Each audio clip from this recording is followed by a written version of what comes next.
বড় এমন এক সম্প্রদায় আছে যারা এই চিন্তা চেতনা নিয়ে পৃথিবীতে ঘোরে। আল্লাহ বলছেন আখিরাতে কালকে কিয়ামতের ময়দানে তারা আফসোস করে বলবে, ইয়া লাইতানি কুনতু তুরাবা, হায় আফসোস, আজকে যদি আমি মাটি হয়ে যেতাম। আমি কেন মানুষ হলাম? মানুষ না হয়ে যদি শূকর, কুত্তা, বানরের মতো ওদের মতো মানুষ না হয়ে যদি মরে মাটি হয়ে যেতে পারতাম, মানুষ না হয়ে জন্ম না নিতাম, তাহলে বড় ভালো হতো। মানুষ হয়ে জন্ম নিয়ে আজকে আমার ভাগ্যে দুর্দশা জুটেছে। আসলে কি মানুষ হওয়ার কারণে দুর্দশা হয়েছে? কি বলেন, দুর্দশা কি মানুষ হওয়ার কারণে? বরং দুর্দশা হলো তার জন্যই আল্লাহর গোলামি, আল্লাহর ইবাদত, রাসূলের সুন্নাহ মানার না কারণে। জোরে বলেন ঠিক না? যদি আল্লাহর হুকুম রাসূলের তরিকায় চলতো তাহলে কি মাটি হওয়ার আফসোস করা লাগতো? আচ্ছা আমার বন্ধুগণ, গরু মাটি হয়ে গেল, ছাগল মাটি হয়ে গেল, বরফ মাটি হয়ে গেল, কিন্তু মানুষ মাটি হওয়ার কোনো সুযোগ আছে নাকি? এই মানুষ মাটি হবে না। অথচ আখিরাতে মানুষগুলি যতই আফসোস করুক, আমি যদি মাটি হয়ে যেতে পারতাম, মাটি হওয়ার সুযোগ নাই, জাহান্নাম থেকে বাঁচারও কিন্তু কোনো পথ নাই। আছে? তাহলে এই দুনিয়াতেই ভালো কাজের পাল্লা ভারী করতে হবে না মন্দ কাজের পাল্লা ভারী করতে হবে? ভালো কাজের পাল্লা যদি ভারী করা যায় তাহলে আশা করা যায় আখিরাতে আর মাটি হয়ে যেতে আমি কথা আর বলার প্রয়োজন হবে না। জোরে কোন ঠিক না? আমরা কি আখিরাতে আফসোস করতে চাই না আখিরাতে আনন্দ করতে চাই? জোরে বলেন, কি করতে চাই? কারণ আখিরাতে যদি আফসোসের জিন্দেগি শুরু হয়, ও জিন্দেগি শেষ হওয়ার কোনো সম্ভাবনাই। আমার বন্ধুগণ, আর এক সময় মানুষ আফসোস করবে। একটা বলেছি, কয়টা বলেছি? আমি 10টা বলবো যদি সময় পাই। কয়টা? একটা বলেছি। মানুষ আফসোস করবে তখন যখন দেখবে নেকির পাল্লায় আমল কম আর বদ আমলের পাল্লা ভারী হয়ে গেছে, তখন মানুষগুলি আফসোস করবে মাটি হয়ে যাওয়ার জন্য। তারা আফসোস করবে কিন্তু মাটি হওয়ার কোনো সুযোগ হবে না। দ্বিতীয় আফসোস করবে তখন আল্লাহ পাক রব্বুল ইজ্জাত এই পৃথিবীতে কোরআনের মাধ্যমে, হাদিসের মাধ্যমে আমাদেরকে জানায় দিয়েছেন, এই পৃথিবীর কাজকর্মের বিনিময়ে আল্লাহ আখিরাতে জান্নাত অথবা জাহান্নাম দিবেন। ভালো কাজ যদি করে যাও জান্নাত হবে, যদি মন্দ কাজ করে যাও তার বিনিময় হিসাবে তোমাকে জাহান্নামে যেতে হবে। ঠিক না?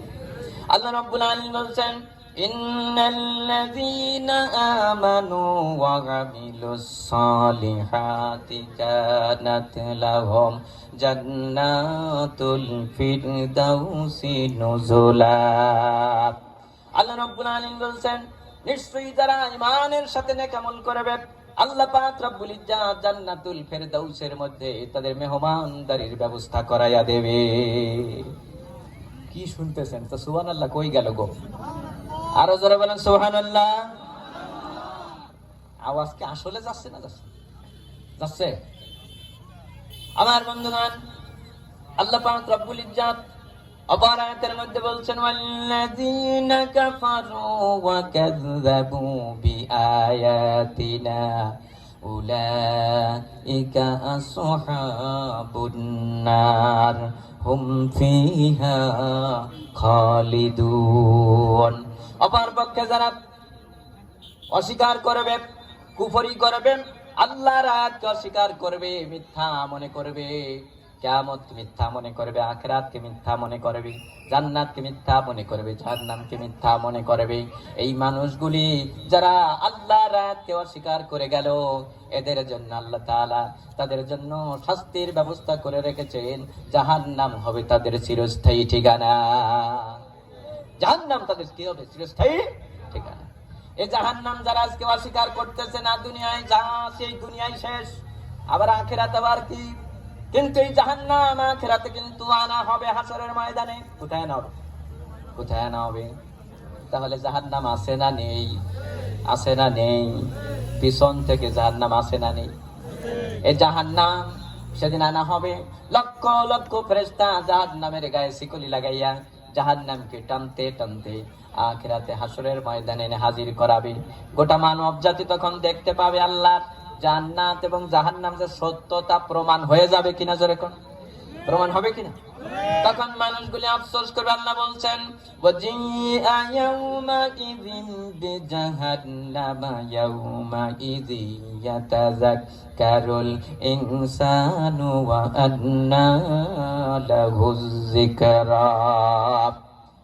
আল্লাহ রাব্বুল আলামিন বলছেন সেদিন যখন জাহান্নাম নিয়ে আসা হবে, জাহান্নামকে যখন হাসরের ময়দানে উপস্থিত করা হবে, তখন মানুষগুলি জাহান্নাম দেখবে। সেদিন তারা আওয়াজ গ্রহণ করবে, সেদিন তারা উপদেশ নেবে, উপদেশ গ্রহণ করবে। কিন্তু সেদিন উপদেশ নসিহত গ্রহণ করে কোনো লাভ আছে নাকি?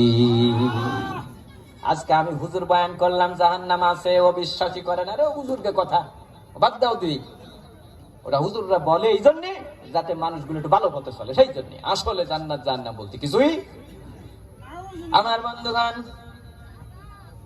এই নড়াইলে এমন একজন ব্যক্তি ছিলেন, মারা গেছে, আমি নামটা বলবো না, যিনি বলতেন জাহান্নাম গেলে তো আরো বেশি মজা হবে, নায়িকারা থাকবে ওখানে, অমুক অমুক নায়িকা থাকবে, তাহলে ভালোই মজা হবে।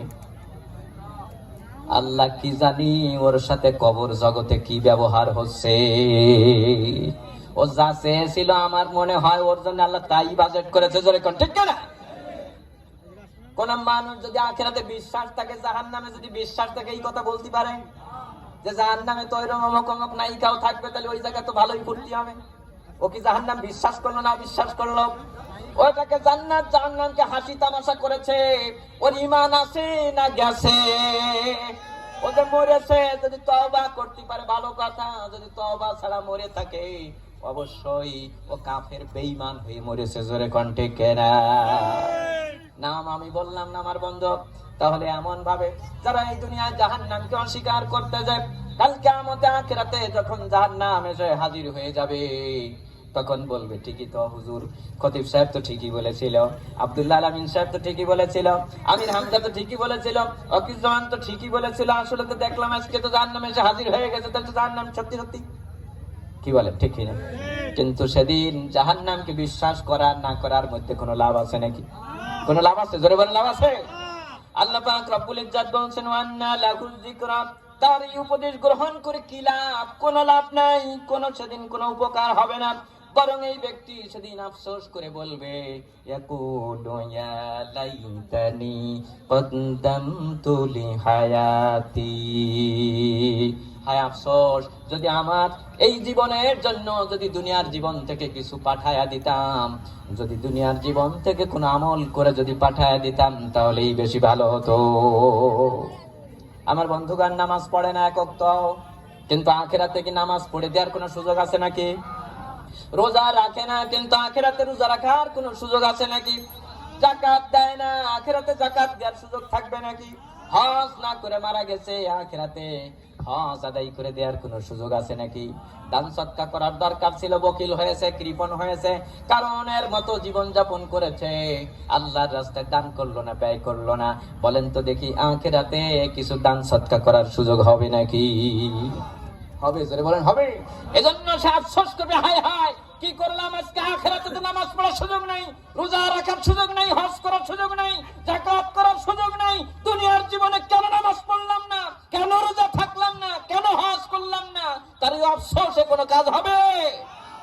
তাহলে আজকে দুনিয়া থেকেই সিদ্ধান্ত নিতে হবে, জাহান্নাম দেখে আফসোস করব না, আফসোস এখনই করব, হায় বিগত জিন্দেগিতে কি করলাম, আমি কি জান্নাতি হতে পারবো, আমার জীবনকে সফল না ব্যর্থ, সেই সিদ্ধান্ত এখনই নিয়ে নিজের জীবনটাকে সাজাতে হবে, জোরে কোন ঠিক না? আমার বন্ধুগণ, আখিরাতে মানুষ আর একবার আফসোস করবে। কয়টা বলেছি? কয়টা বলেছি? আমি কিন্তু শুনবো কয়টা হয়। 3 নম্বর, মানুষ আফসোস করবে আর এক জায়গায়। আল্লাহ পাক রব্বুল ইজ্জত আমার আপনার পিছনে গোয়েন্দা লাগাইছেন কয়জন? আরো জোরে। পিছনে যারা আছে ওদের পিছনে মনে হয় একজনও নেই নাকি? কয়জন? আরো জোরে বলেন। আমার বন্ধুগণ, প্রত্যেকের পিছনে আল্লাহ 2 জন গোয়েন্দা লাগিয়ে গেছেন।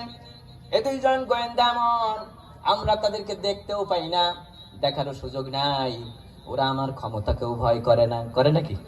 ও প্রধানমন্ত্রীর পিছনে 2 জন আছে না নাই? বর্তমান প্রধান উপদেষ্টার পিছনেও 2 জন আছে না? কি বলেন, আছে না নাই? আমার বন্ধুগণ, ওরা কারোর ক্ষমতার ভয় করে না, ওরা কারোর টাকা পয়সা ঘুষ নেয় না, নাই জোরে করে, এই দুনিয়ার কোন গোয়েন্দা যদি আমার পিছনে লাগে, ক্ষমতার দাপট দেখায় বলা যায় বেশি বাড়াবাড়ি করবি না, যা লিখবি কিন্তু সব আমার পক্ষে লিখবি, একটা উল্টা লিখতে পারবি না। কি হয় না, হয় না? সাংবাদিক যদি লিখিস উল্টা পাল্টা, রাতের বেলায় কিন্তু তোর খবর থাকবে না, নে বাড়িতে ধরে নিয়ে কোয়ানে পাচার করে দেবো, আর 16 বছরের মধ্যে তোর খোঁজ হবে না। ঠিক না? আমার বন্ধুগণ, সে কিন্তু আমার ক্ষমতার কোনো ভয় ভয় করে না, আবার আমার টাকা পয়সাও সে নেবে না। ব্রিফকেস ভর্তি এক বান্ডি, ব্রিফকেস ভর্তি এক ব্রিফকেস টাকা তারে দিয়ে বলবো যে ঠিক আছে টাকা নিয়ে যাও, খবরদার আমার বিরুদ্ধে কোনো রিপোর্ট লিখবা না, যা লিখবা সব আমার পক্ষে লিখবা। কাজ হবে নাকি? কাজ হবে, জোরে বলেন। 3 নম্বরে, আপনার ক্ষমতা আছে, এবার কামান বন্দুক দিয়া পুলিশ আর্মিরা বিডিআর দিয়া ভয় দেখাবেন, কাজ হবে নাকি? কাজ হবে, জোরে বলেন। ওই গোয়েন্দা বাহিনী যা কিন্তু রেকর্ড করতেছে একেবারে 100 নিখুঁত ভাবে করতেছে।